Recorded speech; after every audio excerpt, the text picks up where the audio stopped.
A Christmas favorite of many is Handel's Messiah.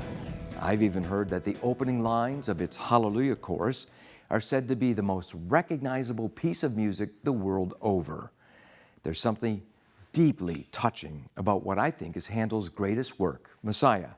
Plus, I think this work is a great zenith of Western civilization. The story behind Messiah is a fascinating one. In his book, Spiritual Lives of the Great Composers, Patrick Kavanagh tells how Handel barely ate during the 24 days that he wrote Messiah. At one point, the composer had tears in his eyes, and he cried out to his servant, "I did think, I did see all heaven before me, and the great God himself." He had just finished writing the Hallelujah chorus.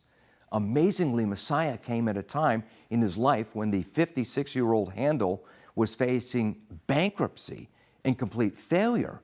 Also, some Church of England authorities were apparently critical of him and his work.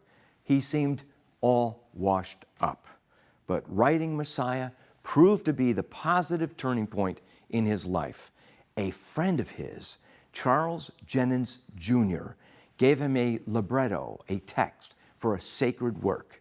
It was essentially an assembly of Bible verses focused on the Messiah, both from the Old and the New Testaments. Furthermore, a charity in Dublin paid Handel money to write something for a charity performance.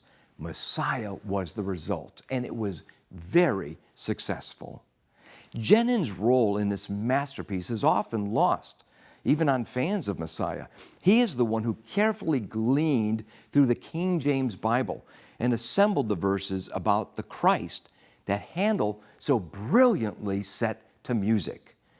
The libretto of Messiah consists of 73 verses from the King James Version of the Bible, 42 from the Old Testament, and 31 from the New Testament, all pointing to Jesus of Nazareth as the Christ, the Anointed One, the Messiah. Handel's masterpiece was written for a greater purpose for his hearers than just some beautiful music. The great composer said of those who hear Messiah, "I should be sorry if I only entertained them. I wish to make them better." For D. James Kennedy Ministries, I'm Jerry Newcomb.